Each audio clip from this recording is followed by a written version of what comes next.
più anche rispetto ad altre regioni nelle quali operiamo, quindi io sono particolarmente... L'azienda sanitaria di Pordenone.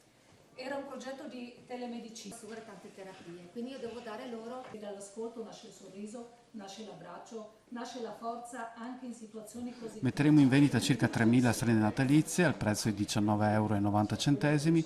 Tutto il ricavato della vendita di queste strenne andrà a 4 associazioni territoriali nelle 4 regioni dove operiamo. Nello specifico per il Friuli Venezia Giulia andrà all'associazione Azzurra Bullo Garofalo. Ma con questo continueremo a aiutare le famiglie e i nostri bambini.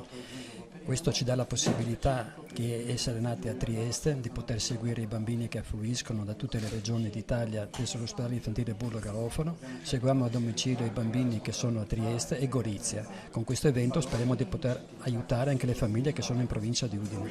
E l'aiuto è quello di offrire alle famiglie che hanno bambini affetti da malattie gravi, croniche, spesso inguaribili e con una complessità assistenziale importante, di offrire loro delle ore di respiro, delle ore di libertà. Cosa vuol dire?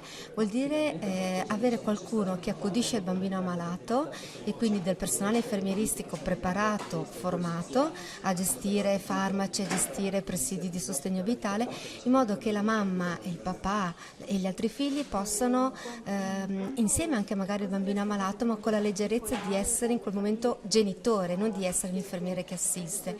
È un cambiamento piuttosto importante, perché se io posso stare vicino al bambino e non fare l'infermiera ma fare la mamma, è veramente un modo di essere famiglia nonostante la malattia, nonostante la complessità di vivere in questo sistema.